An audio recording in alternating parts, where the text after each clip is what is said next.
तो आइए मेरे प्यारे दोस्तों, मैं माँ बीड़ा वाली इंस्टीट्यूट में आपका बहुत बहुत स्वागत करता हूं। तो आज हम लोग पढ़ने वाले हैं दोस्तों नाउन एंड द जेंडर। दोस्तों पिछली क्लास में हम लोगों ने नाउन एंड द नंबर का लास्ट क्लास देखा था। तो आज हम लोग स्टार्ट करेंगे नाउन एंड द जेंडर। तो आज हमारा दोस्तों पहला क्लास है नाउन एंड द जेंडर का।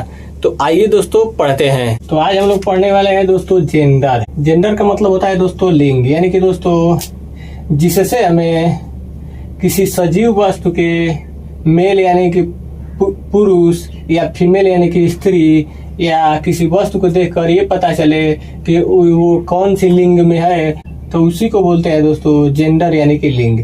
यानी कि दोस्तों जिससे हमें स्त्री जात या पुरुष जात या किसी वस्तु को देखकर ये पता चले कि वो किस लिंग में है, इससे हमें पुरुष जात या स्त्री जात या किसी वस्तु को देखकर ये पता चले कि वो किस अवस्था में है, तो उसी को बोलते हैं दोस्तों जेंडर यानी कि लिंग। तो आइए दोस्तों, जो लिंग है वो 4 प्रकार के होते हैं। तो पहला है दोस्तों मैस्कुलिन जेंडर, यानी कि इसको बोलते हैं दोस्तों पुल्लिंग। यानी कि दोस्तों मैस्कुलिन जेंडर का मतलब होता है पुल्लिंग। इसमें केवल दोस्तों पुरुष जाति का बोध होता है। यानी कि दोस्तों जो मैस्कुलिन जेंडर होता है यानी कि पुल्लिंग जो होता है, इसमें दोस्तों केवल पुरुष जाति का बोध होता है। तो आइए दोस्तों इसको परिभाषा के द्वारा समझते हैं। तो द नाउन का व्हिच डिनोट्स मेल सेक्स, यानी कि दोस्तों नाउन का मतलब हो जाएगा संज्ञा, व्हिच का मतलब कि जो, और डिनोट्स का मतलब होता है दोस्तों कि इंगित करता है या दिखाता है। मेल का मतलब होता है दोस्तों कि पुरुष, और सेक्स का मतलब होता है दोस्तों कि लिंग यानी कि दोस्तों या जात। यानी कि दोस्तों वह संज्ञा जो पुरुष जाति को या पुरुष लिंग या पुल्लिंग को दिखाती है, उसी को बोलते हैं दोस्तों मैस्कुलिन जेंडर।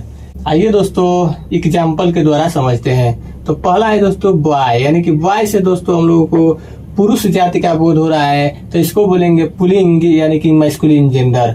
अगला है दोस्तों फादर, यानी कि पिता। तो पिता से जो दोस्तों पुरुष जाति का बोध हो रहा है, तो इसको हम लोग पढ़ेंगे दोस्तों पुल्लिंग यानी कि मैस्कुलिन जेंडर। और ब्रदर से भी दोस्तों पुरुष जाति का बोध हो रहा है, तो इसको बोलेंगे पुल्लिंग यानी कि मैस्कुलिन जेंडर। अगला है दोस्तों फेमिनिन जेंडर। तो फेमिनिन जेंडर का मतलब होता है दोस्तों स्त्रीलिंग, यानी कि जिसमें स्त्री जाति का बोध होता है, उसी को बोला जाता है दोस्तों फेमिनिन जेंडर। इसी को बोला जाता है दोस्तों फेमिनिन जेंडर यानी कि स्त्रीलिंग। तो आइए दोस्तों इसको परिभाषा के द्वारा समझते हैं। The noun which denotes female sex. The noun का मतलब हो जाएगा दोस्तों की संज्ञा, व्हिच का मतलब कि जो, और डिनोट्स का मतलब होता है दोस्तों कि इंगित करता है या बताता है। फीमेल का मतलब हो जाएगा दोस्तों कि फीमेल यानी कि औरत या महिला, और सेक्स का मतलब होता है दोस्तों कि लिंग, यानी कि दोस्तों वह संज्ञा जो औरत के यानी कि फीमेल के लिंग को बताता है, उसी को बोलते हैं दोस्तों फेमिनिन जेंडर या स्त्रीलिंग। और इससे दोस्तों स्त्री जाति का बोध होता है। जैसे आइए एग्जाम्पल के द्वारा समझते हैं। पहला है दोस्तों गर्ल, यानी कि गर्ल से यानी कि लड़की से स्त्री जाति का बोध हो रहा है, तो इसको बोलेंगे स्त्रीलिंग यानी कि फेमिनिन जेंडर। अगला है दोस्तों मदर।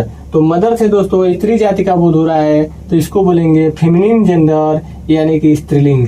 अगला हो गया दोस्तों सिस्टर, यानी कि बहन से स्त्री जाति का बोध हो रहा है, तो इसको बोलेंगे फेमिनिन जेंडर यानी कि स्त्रीलिंग। अगला है दोस्तों कॉमन जेंडर, यानी कि इसका मतलब होता है दोस्तों कि उभय लिंग। तो आइए दोस्तों इसको एग्जाम्पल के द्वारा समझते हैं। The noun which does not specify the sex, यानी कि दोस्तों द नाउन का मतलब कि संज्ञा, व्हिच का मतलब कि जिसका, या जो, डज नॉट का मतलब कि नहीं, स्पेसिफाई का मतलब होता है दोस्तों कि संतुष्ट कर सकता है, और द सेक्स का मतलब होता है दोस्तों कि सेक्स में यानी कि लिंग में। यानी कि दोस्तों जिसको देखकर संतुष्ट नहीं किया जा सके कि वो किस लिंग में है, बट लेकिन ओनली सिर्फ इंडिकेट का मतलब होता है दोस्तों कि इंगित किया जा सकता है। ए का मतलब कि एक, और लिविंग का मतलब हो जाएगा दोस्तों कि सजीव, और थिंग का मतलब हो जाएगा दोस्तों कि वस्तु के लिए। तो इसमें दोस्तों यानी कि दोस्तों इसका मतलब हो गया जिससे हमें पता न चले किसी को देख करके कि वो किस लिंग में है, यानी कि पुरुष जाति में है कि स्त्री जाति में है, लेकिन केवल इंगित किया जा सकता है या माना जा सकता है संतुष्ट होने के लिए, वो भी सजीव चीजों के लिए, तो उसको बोलते हैं दोस्तों उभय लिंग यानी कि कॉमन जेंडर। कॉमन जेंडर में दोस्तों सबसे पहले आप लोगों को यही याद रखना है कि लिविंग थिंग में होना चाहिए, यानी कि दोस्तों सजीव होना चाहिए, निर्जीव नहीं। तो आइए दोस्तों एग्जाम्पल के द्वारा समझते हैं। ये हो गया दोस्तों बेबी यानी कि बच्चा, यानी कि दूर से देखने के बाद दोस्तों, बच्चे को देखने के बाद हम लोगों को ये समझ में नहीं आ रहा है कि वो बच्चा जो है लड़का है कि लड़की, तो इसलिए दोस्तों इसको बोलेंगे उभयलिंग यानी कि बेबी। अगला है दोस्तों स्टूडेंट, यानी कि दोस्तों हो जाएगा छात्र, यानी कि दूर से देखने के बाद दोस्तों हम लोगों को ये पता नहीं चल रहा है कि जो छात्र जा रहे हैं उसमें कितने लड़के हैं और कितनी लड़कियां हैं, तो उसको दोस्तों बोलने के लिए हम लोग बोलेंगे उभयलिंग में, यानी कि हम लोगों को संतुष्ट हम लोग नहीं हो पा रहे हैं कि उसमें कितने लड़कियां हैं और कितने लड़के हैं। अगला है दोस्तों प्रोफेसर, तो दोस्तों हम लोगों को दूर से देखने के बाद ये पता नहीं चल रहा है कि जो सामने प्रोफेसर हैं खड़े वो मैन है कि वीमेन है, तो उनको दिखाने के लिए दोस्तों हम लोग उभयलिंग का प्रयोग करेंगे यानी कि कॉमन जेंडर का। अगला है दोस्तों नेटर जेंडर, तो नेटर जेंडर का मतलब होता है दोस्तों कि नपुंसक लिंग।